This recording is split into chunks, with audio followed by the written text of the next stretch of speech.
নির্বাচন এবং গণভোট অনুষ্ঠিত হয়েছে। আমি সৈয়দ ইমরান সালেহ প্রিন্স কমিশনে 1 আসনে বিএনপি মনোনীত প্রার্থী হিসাবে এই নির্বাচনে প্রতিদ্বন্দ্বিতা করি।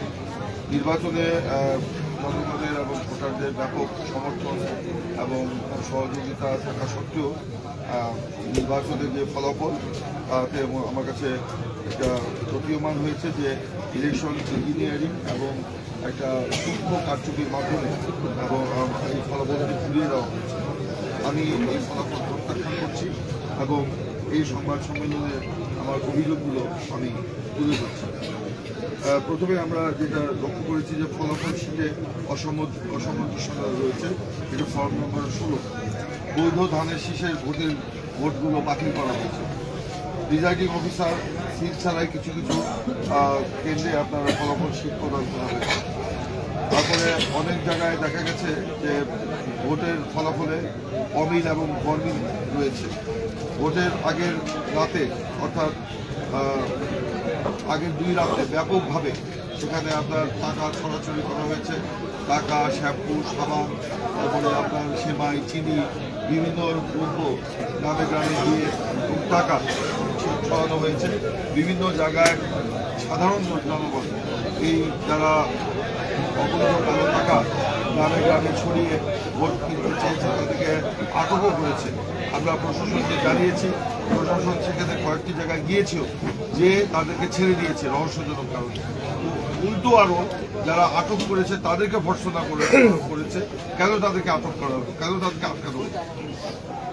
এই ঘটনাটা আমাদের কাছে মনে হয়েছে একেবারে একটা সূক্ষ্মভাবে প্রশাসন আপনার স্মার্টলি আপনার এই ঘোড়া প্রতীকে কিছু সহযোগিতা তারা করেছে এবং বিভিন্নভাবে এই কালো টাকা এবং এইসব ধরার পরেও তাদেরকে সেখানে ছেড়ে দিয়ে এসেছে। এবং একটি একটা ষড়যন্ত্র তো ছিলই। আপনারা জানেন যে আমাদের বিএনপির সদস্য সচিব আবু হাসান বদরুল কবির তিনি দীর্ঘদিন ধরে রাজনীতি করছেন এবং একজন পলিটিশিয়ান হিসাবে এলাকায় তার সুনামও রয়েছে। নির্বাচনের একদিন আগে হঠাৎ করে এই সহকারী ভূমি কমিশনার কোনো লিখিত অভিযোগ ছাড়াই সেখানে বিজিবি নিয়ে তার বাড়িতে অভিযান চালায় এবং তার বাড়িতে তছনছ করে তার আসবাবপত্র, তার ওয়ার্ড্রব, বিছনা পাতি। আমরা খবর পাওয়ার সাথে সাথে আমরা সেখানে দৌড়ে যাই। দৌড়ে গিয়ে আমরা সেখানে দেখেছি তারা আমরা যাওয়ার আগেই সেই ভূমি কমিশন সহকারী কমিশনার সেখান থেকে চলে আসে এবং তার বাড়িতে তছনছ অবস্থায় পেয়েছি। এইটা আমরা পরবর্তীতে সাথে সাথে আমরা ইউনো এবং সরকারের ঊর্ধ্বতন কর্মকর্তাদের সাথে যোগাযোগ করেছি। তারা বলেছে একজন আরেকজনের কথা বলেছে না আমরা তো জানি না, আমরা জানি না। তারপরে আমরা বলেছি কোনো লিখিত অভিযোগ ছিল কিনা, কোনো লিখিত অভিযোগ ছাড়াই এভাবে তারা এটা করতে পারে না। বরঞ্চ এটা করে আমার সেই দলের নেতাকর্মীদের মনোবল ভেঙে দেওয়া এবং আমরা যারা এই অর্থ বিতরণ করছিল, যারা নির্বাচনকে ম্যানিপুলেট করার চেষ্টা করছিল তাদের অভিযান না চালিয়ে আমার একদম নির্বাচন যারা হ্যান্ডেল করছে চূড়ান্তভাবে তাদেরকে এইভাবে এটা করে আমার দলের নেতাকর্মীদের মনোবল ভেঙে দেওয়ার চেষ্টা করা হয়েছে। এটা একটা দৃশ্যমান একটা ব্যাপার ছিল, কিন্তু অদৃশ্যভাবে অনেকগুলো হয়েছে বলে আজকে আমাদের কাছে প্রতীয়মান হচ্ছে। এবং আরও কিছু ব্যাপার যেমন দেখা গেছে যে বিভিন্ন কেন্দ্রে পক্ষে বিভিন্ন প্রার্থীদের আপনার এজেন্ট ছিল, কিন্তু দেখা গেল সেই এজেন্টের ভোটটা হয়তো সেই কেন্দ্রে পড়ে। অর্থাৎ অন্য প্রার্থীদের এজেন্ট কিনে নিয়ে সেখানে আপনার ঘোড়া প্রতীকের প্রার্থী সেখানে প্রতিবন্ধকতা সৃষ্টি করা হয়েছে। যখন আপনার ইয়েগুলো গোনা হয়, ভোটগুলো বান্ডেল গোনা হয়, দেখা গেছে সেখানে এই ঘোড়া প্রতীকের বান্ডেলের মধ্যে বিএনপির 100 আপনার সেখানে ঢুকিয়ে দেওয়া হয়েছে, সেটা উদ্ধার করা হয়েছে। কোনো জায়গায় 96, কোনো জায়গায় 43, কোনো জায়গায় 20, 26 এরকম বিএনপির আপনার ব্যালট পেপার ঘোড়া প্রতীকের বান্ডেলে বা অন্য প্রতীকের বান্ডেলে ঢুকিয়ে দেওয়া হয়েছে। সেগুলো হয়তো কয়েকটা জায়গায় ধরা পড়েছে, কিন্তু অন্যান্য জায়গায় প্রিজাইডিং অফিসার, পোলিং অফিসারদের যে ঔদ্ধত্যপূর্ণ আচরণ এবং প্রশাসনের সেই আমাদের এজেন্টের ব্যাপারে এজেন্টের কাছে যে আচরণ, সেটাতে অনেকেই আমরা অসহায় ছিল আমাদের এজেন্ট। সেখানে তাদের আপনার সেগুলি রিকাউন্টিং সেখানে হয় এবং দেখা গেছে ঘোড়া, কাঁচি এবং আনারস, রিক্সা আনারস প্রায় একই দল করেছে। আগের রাত্রেও আপনার ঘোড়ার মিছিল করেছে, পরের দিন তাকে কাঁচি মার্কার এজেন্ট দেখা গেছে, পরের দিন তাকে রিক্সা মার্কার এজেন্ট দেখা গেছে, পরের দিন ওই দিন নির্বাচনের দিন তাকে আনারসের এজেন্ট দেখা গেছে। এরা তখন ওই কাউন্টিং এর সময় সমস্বরে এই আমাদের এজেন্টরা যখন এটা অনিয়মগুলো ধরছিল তখন তারা সমস্যায় তারা একই সাথে তারা এটার প্রতিবাদ করেছে এবং সেটা অনেক জায়গায় করতে দেয়নি। এবং পুলিং অফিসার প্রিজাইডিং অফিসাররাও সেক্ষেত্রে বলছে সবাই তো মানা করছে, আপনি কেন একাই কথা বলছেন। এই কথাগুলো বলে আপনার বিজিবি কল করে, অন্যান্য প্রশাসনিক কর্মকর্তাদের কল করে, সেখানে রাত হয়ে যাচ্ছে, তার তড়িঘড়ি করে সে ফল ঘোষণা করা হচ্ছে। ও কিছু কিছু জায়গায় আপনার রেজাল্ট শিটের সিগনেচারও নেই এবং অনেক জায়গায় অনেক জায়গায় মানে জোর জবরদস্তি করে আমাদের প্রিজাইডিং অফিসারদের, আমাদের এজেন্টদের, নির্বাচনী এজেন্টদের সিগনেচার অগ্রিম নিয়ে নেওয়া হয়েছে। এগুলো একটা সূক্ষ্ম ইলেকশন ইঞ্জিনিয়ারিং বলে আমি মনে করি এবং এই জিনিসটা আজকে প্রতীয়মান হচ্ছে। এই মাত্র আমরা অলরেডি বিভিন্ন জায়গায় ঘুরছিলাম, এই মাত্র 40টি কেন্দ্রে ফলাফল আমরা ত্রুটিপূর্ণ, শুধু হালুয়াঘাট থেকে তো আছেই, সেখানে তো আমাদের সেখানেও আমাদের এরকম বাছাই চলছে, সেখানেও আমরা আলাদাভাবে সেই সংবাদ সম্মেলন করতে। এবং কোনো শীটের মধ্যে ফ্লুইড ব্যবহার করা হয়েছে, ওভার রাইটিং ছিল এবং হিসাবে গরমিল রয়েছে। এইভাবে অস্বাভাবিকভাবে ভোট বাতিল করা হয়েছে। এরকম ভোট আগে কখনো বাতিল হয়। আমাদের এজেন্টরা সেটার প্রতিবাদ করলেও সেই প্রতিবাদকে গ্রাহ্য করা হয়। এইসব করে আমার কাছে মনে হয়েছে যে এটাকে একটা সূক্ষ্ম ইলেকশন ইঞ্জিনিয়ারিং করে ধানের শীষের বিজয় এখানে কেড়ে নেওয়া হয়েছে। এবং এই যে টাকা দিয়ে প্রশাসনের বিভিন্ন স্তরে টাকা দিয়ে প্রিজাইডিং অফিসার এবং অন্যান্য জায়গায় টাকা দিয়ে কিনে নেয় দিয়ে এই কাণ্ডগুলো ঘটনা হয়েছে বলে আজকে আমাদের কাছে প্রতীয়মান হয়েছে। নির্বাচনের ফলাফলের পরেই বিভিন্ন এলাকায় তাদের যে ঔদ্ধত্যপূর্ণ আচরণ, একেবারে সেখানে আওয়ামী লীগের নেতাকর্মীরা প্রকাশ্যে এসে তারা আমাদের নেতাকর্মীদের উপর আক্রমণ করছে, বাড়ি ঘরে হামলা করছে, হুমকি দিচ্ছে, অফিসে হামলা করছে। মানে ঘোড়া প্রতীকের সমর্থকদের সাথে আওয়ামী লীগের নেতাকর্মীরা যারা এতদিন আপনার পুলিশের ইয়েতে আপনার মানে পলাতক ছিল, যারা বিভিন্ন মামলার আসামি, তারা আজকে এসে এই কাজগুলো করছে।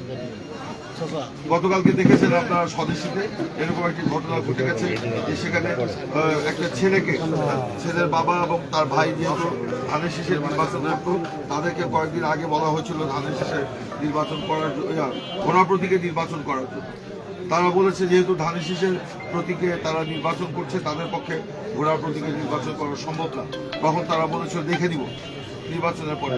সেই দেখে নিবটা গতকালকে হলো।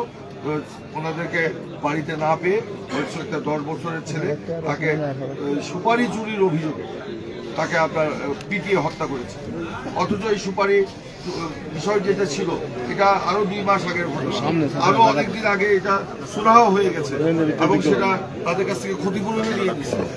তো ওই ঘটনা যদি ক্ষতিপূরণ নিয়ে যদি ওখানে মীমাংসা হয়ে যায়, তাহলে ওইটার পরে গতকালকে এই হত্যাকাণ্ড কেন? ওইটা তো মীমাংসাই হয়ে গেল। এটা একমাত্র কারণ হচ্ছে ধানের শীষে ওনারা নির্বাচন করেছে, যেহেতু ওনাদেরকে ঘোড়া প্রতীকে করতে বলা হয়েছিল, করে দেয় এবং দেখে নিবে বলে হুমকি দিয়েছিল ওই একই লোকেরা, তারা এই কাজটি করে আজকে সুপারি চুরির অভিযোগ দেওয়া হচ্ছে। এটা অত্যন্ত মানে দুঃখজনক এবং অত্যন্ত তীব্র ভাষায় আমি নিন্দা জানাচ্ছি, প্রতিবাদ জানাচ্ছি। আমি গতকালকে প্রশাসনের সাথে আলোচনা করেছি, এই মামলা তারা দিয়ে এসেছে, এখন পর্যন্ত মামলা রুজু হয় নাই। অবিলম্বে এই প্রকৃত আসামিকে গ্রেপ্তারের দাবি জানাচ্ছি। এছাড়াও বাঘাইতলা, আপনার নড়াই, খাড়া, তারপর উড়াই, বিলডোরা, স্বদেশী সহ বিভিন্ন জায়গায়, বাস্তম্বর সহ বিভিন্ন জায়গায় তারা হামলা করতেছে, আমাদের নেতাকর্মীদেরকে হাত কেটে ফেলবে, পা কেটে ফেলবে বলে হুমকি দিচ্ছে। আমি প্রশাসনকে এই ব্যাপারে মানে শক্ত অবস্থান নেওয়ার আহ্বান জানাচ্ছি। আমি ঊর্ধ্বতন কর্মকর্তাদের সাথেও কথা বলেছি, তারা যদি শক্ত অবস্থান না নেয় এখানে কিন্তু আরো ঘটনা ঘটে যাবে, পরে কিন্তু তাদের নিয়ন্ত্রণের বাইরে চলে যাবে। এই জন্য বলছি সবকিছুকে নিয়ন্ত্রণ করার জন্য। আমি এই বিষয়ে কিছু বলতে চাই না। এবং আরেকটি বিষয় আমাদের পরিলক্ষিত হয়েছে, নির্বাচনের দিন সন্ধ্যা থেকে তাদের কিছু পেজ, আপনার যে ফেসবুক পেজ আছে, সেই ফেসবুক পেজে বিভ্রান্তিমূলক আপনার ফলাফল দেওয়া শুরু করলো। কোনো কোনো জায়গায় দেখা বলতেছে 20,000 ভোটে তারা এগিয়ে আছে, 17,000 ভোটে এগিয়ে আছে। পরবর্তীতে তাদেরকে দেখা গেল সেখানে তাদের ভোটের সংখ্যা খুবই কম, খুবই কম। এবং এগুলো বিভ্রান্তিমূলক মানে করে প্রচারণা করে তারা আমাদের নেতাকর্মীদের মনোবল ভেঙে দেওয়ার চেষ্টা করেছিল। যেরকম ঢাকাতে বলা হতো তারেক রহমান 60,000 ভোটে হেরে গিয়েছে, মির্জা ফখরুল ইসলাম আলমগীর হেরে গিয়েছে, এই অসত্য মির্জা আব্বাস হেরে গিয়েছে, এরকম অসত্য প্রচারণা করে তারা ওখানে একটা অবস্থান তৈরি করার চেষ্টা করছিল। ঠিক একই ধরনের বিষয়টা আমরা হালুয়াঘাট এবং ধোবাউড়ায় দেখতে পেয়েছি। এই ফেসবুকে তাদের কিছু পেইড এজেন্ট যারা সাংবাদিক নামে সাংঘাতিক, তারা এই কাজগুলো করেছে এবং তারা সাংবাদিকতার সমস্ত নীতিমালা মানে করে অতিক্রম করে তারা একটি দলের পক্ষে, একটি প্রার্থীর পক্ষে ওপেনলি তারা নির্বাচন করেছে এবং জনগণকে এই দিন তারা বিভ্রান্ত করেছে। 1 নম্বর ভুবনপাড়া ইউনিয়নে আমাদের অফিস, সেখানে তুমুলভাবে ভাঙচুর করে সেখানে শহীদ প্রেসিডেন্ট জিয়াউর রহমান, তারেক রহমান এবং খালেদা জিয়ার ছবি ভাঙচুর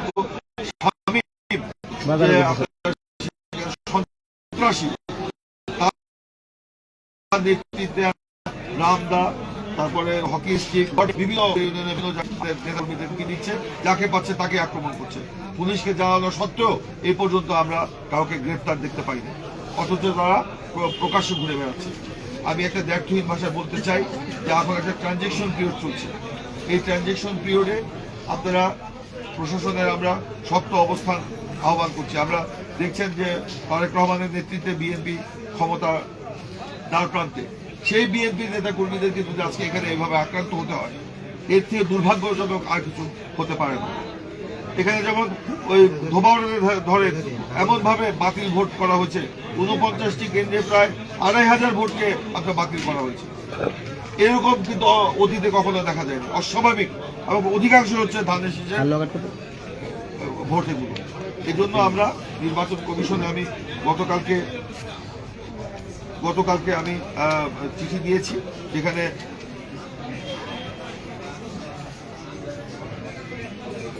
এবং ওই যে আরেকটা বললাম ধোবাউড়ে যেটা হচ্ছে 2,500, 49টি এবং হালুয়াঘাটে 92টি কেন্দ্রে বাতিল ভোট দেখানো হয়েছে 3,500। এটাও একটা অস্বাভাবিক ব্যাপার। এবং এই যে বলছিলাম যে বান্ডেলের মধ্যে, অন্যান্য প্রার্থীর বান্ডেলের মধ্যে আমাদের ধানের শীষের ভোট আপনাদের দিয়ে 100 বান্ডিলও উদ্ধার করা হয়েছে, 100 বান্ডিলও উদ্ধার করা হয়েছে। 100 পেপার, সরি 100 বান্ডিল না, একটা বান্ডিলে 100 ধানের শীষের পেপার উদ্ধার করা হয়েছে, ব্যালট পেপার উপরে ঘোরা দেওয়া। এবং কোনো কোনো জায়গায় যে আপনার এই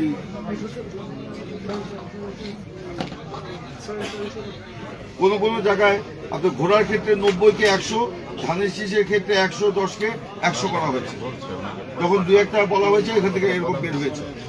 এটা তো কয়েকটি কেন্দ্রের আমরা অভিযোগ পাচ্ছি। এরকম যে সব কেন্দ্র হয় নাই তার কি আপনার মানে উদাহরণ আছে?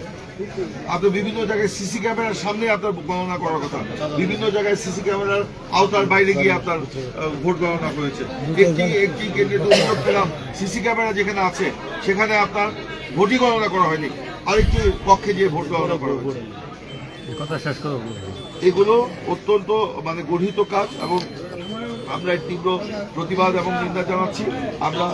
আমরা চাচ্ছি এই নির্বাচন স্থগিত থেকে আমরা পুনরায় ভোট গণনা করা এবং আজকের এইখানে যে আমরা এজেন্টদের সাথে বসলাম তাদের যে বক্তব্য, সেই বক্তব্য থেকে আরো নতুন নতুন তথ্য চলে আসছে।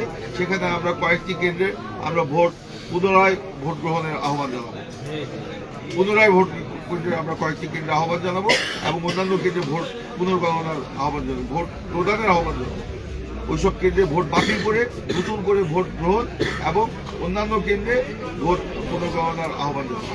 আমরা নির্বাচন কমিশনের কাছে আহ্বান জানিয়েছি, রিটার্নিং অফিসারের কাছে আহ্বান জানিয়েছি। আমরা তাদের উত্তরের প্রত্যাশায়